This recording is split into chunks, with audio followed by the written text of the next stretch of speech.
You have a book, The Last Narc. Yes. It's going to be a fascinating book for us to dive into and read because I'm very, very interested in diving into more as far as details about your story. But Hollywood decided to portray your story a little bit differently. Can you tell us a little bit about your involvement with Netflix approaching you regarding Narcos, the series? I talked to Eric Newman from Narcos, and he wanted me to basically participate in their show. But when I saw that what they were portraying in their show was not real, I told him, I said, I got a book out where I tell the truth, and what you guys are portraying in Narcos is not what I say in my book. You guys are doing a lot of creative writing here, and it's not going to go with my book, even though I hadn't showed him my book. Correct. And I said, I can't participate because your story is totally different than my story. And they said, okay, fine, but can we use your name and your image and we'll pay you 50, I think it was $50,000 or something. And I said, no. I said, no, because it's going to destroy my book. And my book is tells the truth about what really happened in the Camarena murder case. So I didn't work with them. And then, of course, I was approached by Taylor Russell, and he wanted to do the truth on it.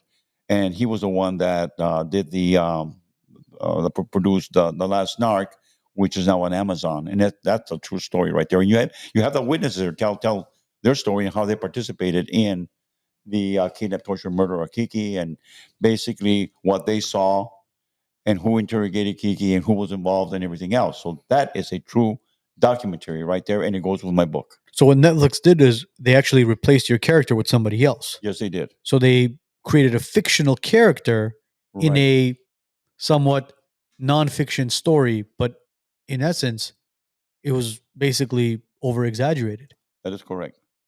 But how did uh, Jorge Godoy, Rene Lopez, and Ramon Lira, are their lives not in danger by participating in the Last Narc, which is now on Amazon? Their life is in danger, yes, and they're very careful. Basically, um, in basically how they live. They don't frequent different bars or anything like that. They're very conservative in the way they live. Yeah, and they know that they could be killed anytime to this day. Because as state police, they do not have a choice when they're selected to become, let's say, one of the narcos' bodyguards, right? Because these guys were all state police, but involuntarily, they were chosen to become their private bodyguards. Well, let me tell you how it works in Mexico. First of all, Fonseca had credentials and the position of a comandante of the state police. So their comandante would tell these kids that were young cops, like Godoy and Rene and Ramon, you guys are going to be assigned to that comandante now, which is Fonseca. And you're going to take orders from him. Now, in Mexico, they don't just carry the credentials and the badges of commandants, they actually hold the positions. Okay.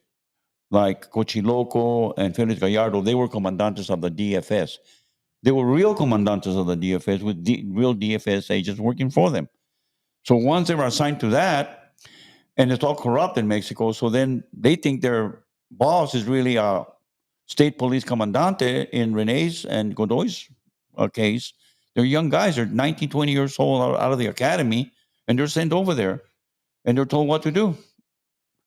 And then after a while, they realize we're killing people and stuff for these guys, and they're narcos. But it's too late. And they hold up positions. They don't just carry the badges. They're real commandantes of the state police. Fonseca was, and commandantes of the DFS. And that's the hardest thing that I had to do to explain to Washington is when I went to explain to them how it worked. Because they asked me in Washington, okay, Hector, you worked in Mexico. How is it that they're getting the badges and credentials of commandantes, that they carry, the narcos? And I says, you don't understand. They just don't carry the credentials and the badges. They hold the positions. They were given 30 men to work underneath them, 30 real cops. What? Yeah, it's like John Gotti being made a supervisor of the FBI and giving 30 FBI agents to work under his command. And they couldn't believe it. It's that real and that bad? I said, of course. These guys are billionaires. I said, Caro Quintero is 23 years old and he's a billionaire already. We can trace his money to Luxembourg, Germany, and all these other countries where he had his money. In 1980. 1980, yes. So they're buying off all the government agents in order to get those positions. Yes.